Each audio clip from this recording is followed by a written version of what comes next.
السلام علیکم ورحمۃ اللہ وبرکاتہ۔ ناظرین، استقبال ہے فکر و خبر اسٹوڈیو میں رضوان احمد ندوی ملکی اور عالمی اہم اور خاص خبروں کے ساتھ۔ تو ناظرین، آج کے خبرنامے میں بات کریں گے اسرائیل اور فلسطین کے درمیان جاری جنگ کی، بتائیں گے کہ عالمی برادری کا اس دوران کیا رد عمل رہا، کون کس کے ساتھ کھڑا ہے، ساتھ ہی جانیں گے ہندوستان میں ایودھیا میں 100 سال پرانی مسجد کو رام مندر ٹرسٹ کے حوالے کرنے کا کیا معاملہ ہے۔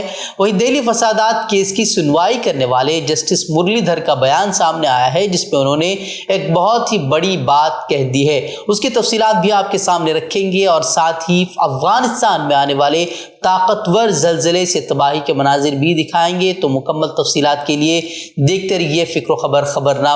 ایک اور گزارش آپ سے کہ اگر آپ نے ہمارا چینل سبسکرائب نہیں کیا ہے تو سبسکرائب ضرور کریں، بیل آئیکن پر کلک کریں اور ویڈیو کو لائک کریں، شیئر کریں اور کامنٹ باکس میں اپنی رائے ضرور رکھیں۔ تو ناظرین، بڑھتے ہیں خبروں کی تفصیلات کی طرف۔ اگر کوئی آپ کے گھر میں گھس آئے اور آپ کو باہر کرنے کی کوشش کرے اور آپ اپنے گھر کے بچاؤ کے لیے آپ مزاحمت کرنے لگے، تو اگر آپ کو حملہ کہا جائے تو پھر کیا کہا جائے؟ کچھ اسی طرح کی صورتحال وہ غزہ میں دیکھنے کو مل رہی ہے۔ فلسطینی حریت پسند تنظیم حماس نے اسرائیل کے خلاف گزشتہ روز فیصلہ کن جنگ چھیڑنے کا اعلان کرتے ہوئے سنیچر کی صبح اسرائیل پر غزہ پٹی سے پے در پے ہزاروں راکٹ برسا دیے۔ ان راکٹوں کی تعداد وہ 7,000 تک بتائی جا رہی ہے، جبکہ یہ بھی کہا جا رہا ہے کہ حماس اور اس کے حامی دیگر تنظیموں نے محض 20 منٹ کے عرصے میں 5,000 راکٹ اسرائیلی شہریوں اور اسرائیلی فوجی ٹھکانوں اور دیگر تنصیبات پر داغے ہیں۔ حملوں کی وجہ اسرائیل کی جانب سے بار بار اشتعال انگیزی اور حماس لیڈروں کو گرفتار کرنے کو وہ قرار دیا جا رہا ہے۔ وہ ان منصوبہ بند اور انتہائی تیز رفتار حملوں سے فوجی لحاظ سے دنیا کی اہم طاقتوں میں سے ایک اسرائیل پہلے تو بوکھلا گیا اور پھر اس نے جھلاہٹ میں فلسطین کے خلاف جنگ کا اعلان کر دیا۔ حماس نے اسرائیل فلسطین تنازع کی تاریخ میں پہلی مرتبہ اس قدر منصوبہ بند اور شدید حملہ کیا ہے، جس سے اسرائیل کی چولیں تک ہل گئی ہیں۔ حماس نے زمین، آسمان اور سمندر تینوں طرف سے اسرائیل پر راکٹوں کی بارش کر دی ہے، جسے اسرائیل کا انتہائی جدید میزائل ڈیفنس سسٹم بھی نہیں روک پا رہا ہے۔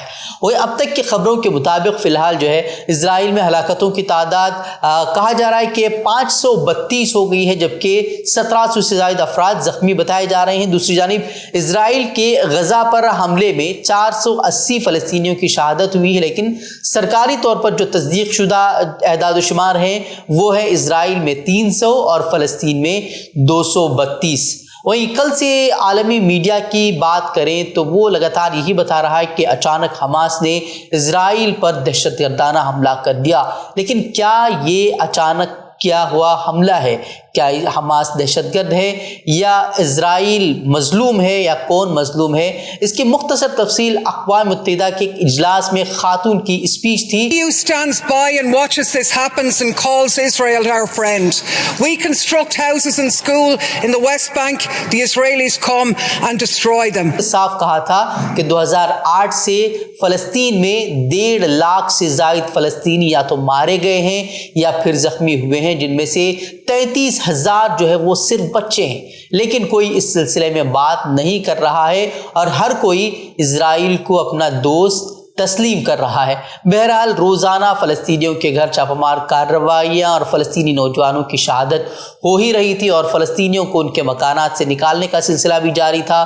مسجد اقصیٰ کی بحرمتی لگاتار ہو رہی تھی، جس کے بعد گزشتہ روز حماس نے اسرائیل پر طوفان الاقصیٰ آپریشن کا اعلان کر دیا، جس کے پہلے حملے میں تقریباً 5,000 راکٹ اسرائیل پر داغے گئے۔ وہیں فلسطینی مزاحمت کاروں نے غزہ کی پٹی میں گھسنے کی کوشش کرنے والے 10 صہیونی فوجیوں کو قیدی بھی بنا لیا ہے۔ وہ حماس کے سیاسی بیورو کے سربراہ اسماعیل ہنیہ نے ہفتے کے روز کہا کہ الاقصیٰ فلڈ آپریشن غزہ سے شروع ہوا اور یہ مغربی کنارے اور بیرون ملک اور ہر اس جگہ تک پھیلے گا جہاں ہمارے لوگ اور ہماری قوم موجود ہے۔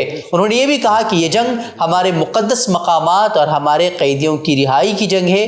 وہیں دوسری جانب اسرائیلی وزیر اعظم بنجامن نیتن یاہو کا بھی بیان سامنے آیا ہے، جس میں انہوں نے حماس کو نیست و نابود کرنے کی بات کہی ہے اور کہا ہے کہ یہ حماس کی آخری غلطی ثابت ہوگی، اور اس نے بھی جو ہے جنگ کا اعلان کر دیا ہے، اس کی ویڈیو جو ہے وہ جاری کر دی گئی ہے۔ وہ اسی جنگ کے درمیان عالمی برادری کا بھی رد عمل سامنے آیا ہے، اور ایران نے سیدھے طور پر فلسطین اور یروشلم کی آزادی تک فلسطینی جنگجوؤں کے ساتھ کھڑے رہنے کا اعلان کیا ہے، جبکہ قطر اور کویت نے اس جنگ کے لیے سیدھے طور پر صرف اور صرف اسرائیل کو ذمہ دار ٹھہرایا ہے۔ قطری وزارت خارجہ نے کہا ہے کہ اس صورتحال کا ذمہ دار صرف اسرائیل ہے۔ اور بیان میں کہا گیا ہے کہ قطر دونوں فریقوں پر زور دیتا ہے کہ وہ انتہائی تحمل کا مظاہرہ کریں۔ وہیں اسرائیل کے سخت ترین دشمن تصور کیے جانے والے لبنانی گروپ حزب اللہ نے کہا کہ ہم فلسطینی مزاحمتی قیادت کے ساتھ براہ راست رابطے میں ہیں اور ان واقعات کو اسرائیل کے مسلسل قبضے کے خلاف فیصلہ کن رد عمل انہوں نے قرار دیا۔ انہوں نے کہا کہ وہ بھی جنگ میں شریک ہوں گے۔ اور دوسری جانب سعودی عرب، متحدہ عرب امارات نے فلسطینیوں اور اسرائیل کے درمیان پرتشدد کارروائیوں کو فوری طور پر روکنے کا مطالبہ کیا ہے۔ سعودی عرب کی وزارت خارجہ نے جو ہے ایک بیان میں شہریوں کو تشدد سے تحفظ فراہم کرنے اور تحمل کا مظاہرہ کرنے کا مطالبہ کیا ہے۔ وہیں ترک صدر رجب طیب اردوغان نے انقرہ میں اپنی حکمراں جماعت جسٹس اینڈ ڈیولپمنٹ پارٹی کی ایک تقریب سے خطاب کرتے ہوئے کہا کہ ہم تمام فریقوں سے تحمل کا مطالبہ کرتے ہیں۔ وہیں مصر نے کہا کہ وہ حماس اور اسرائیل کے درمیان صورتحال مزید بگڑنے سے روکنے کے لیے عالمی سطح پر اثر رسوخ رکھنے والی پارٹیوں سے بھرپور رابطوں میں ہے۔ وہیں پاکستان نے بھی مسئلہ فلسطین کے حل پر زور دیا ہے۔ دوسری جانب خود کو امن پسند کہنے والے امریکہ، جرمنی، کینیڈا اور برطانیہ نے اسرائیل کے ساتھ کھڑے ہونے کا اعلان کیا ہے اور حماس کے حملے کی شدید مذمت کی ہے۔ وہ امریکی وزیر خارجہ اینٹنی بلنکن نے محکمہ خارجہ کی طرف سے جاری کردہ ایک بیان میں کہا ہے کہ دہشت گردی کا کوئی جواز نہیں ہے، ہم اسرائیل کی حکومت اور عوام کے ساتھ یکجہتی کے ساتھ کھڑے ہیں اور ان حملوں میں اسرائیلی جانوں کے ضیاع پر اظہار تعزیت کرتے ہیں۔ امریکی وزیر دفاع نے کہا کہ آنے والے دنوں میں محکمہ دفاع اس بات کو یقینی بنانے کے لیے کام کرے گا کہ اسرائیل کے پاس اپنے دفاع اور شہریوں کو تشدد اور دہشت گردی سے بچانے کے لیے جو ضرورت کے مطابق سامان موجود ہو وہ ان کے پاس موجود ہو۔ وہیں خود جنگ میں گھرے ہوئے یوکرین نے اسرائیل پر حملے کو دہشت گردانہ حملہ قرار دیتے ہوئے اس کی مذمت کی ہے۔ زیلنسکی نے کہا کہ اسرائیل کے اپنے دفاع کے حق پر کوئی شک نہیں کیا جا سکتا۔ بتا دیں کہ اس سال فلسطینیوں کو جو مارا گیا ہے اسرائیل کی جانب سے، اس کی تعداد جو ہے کل کا جو حملہ ہے اس کو چھوڑ کر وہ 200 سے زائد ہے۔ تقریباً 250 کے قریب لوگ جو ہے وہ مارے گئے ہیں اس سال اسرائیل کے حملے میں، جبکہ فلسطینیوں کے حملوں میں جو مارے گئے ہیں، اسرائیلی جو مارے گئے ہیں، ان کی تعداد 20 سے 25 بتائی جا رہی ہے، اور دہشت گرد جو ہے وہ فلسطینیوں کو قرار دیا جا رہا ہے اور اسرائیل کو مظلوم قرار دیا جا رہا ہے۔ تو اس وقت آپ کو یہ فیصلہ کرنا ہے کہ ظالم کون ہے اور مظلوم کون ہے۔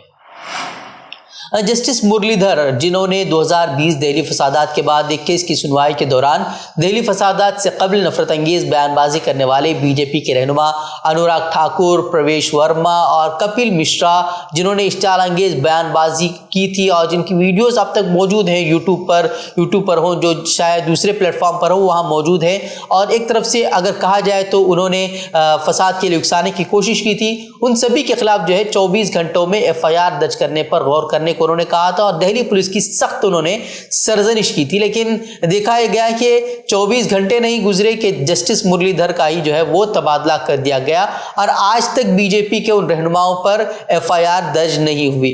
اور جسٹس مرلی دھر ایک ہائی کورٹ کے سینئر جج تھے اور ان کی ترقی جو ہے سپریم کورٹ میں ہونی تھی، لیکن ان کے نام کو حکومت نے نظر انداز کر دیا تھا، اور یہی سوال کل ان سے بنگلور میں ایک پروگرام میں پوچھا گیا کہ کیا اس کی وجہ ان کا وہ فیصلہ تھا، جس پر جسٹس مرلی دھر نے کہا کہ وہ نہیں جانتے کہ 2020 کے دہلی فسادات کے معاملے میں ان کے ذریعے دیے گئے حکم نے مرکزی حکومت کو پریشان کیوں کیا، حالانکہ ان کی جگہ اگر کوئی دوسرا جج بھی ہوتا تو اسے بھی یہی کرنا چاہیے تھا۔ بتا دیں کہ 26 فروری 2020 کو مرلی دھر کی قیادت میں دہلی ہائی کورٹ کے ایک بینچ نے کھلی عدالت میں دہلی پولیس کو اس انداز کے لیے سرزنش کی تھی جس میں وہ فرقہ وارانہ فسادات کی تحقیقات کر رہی تھی۔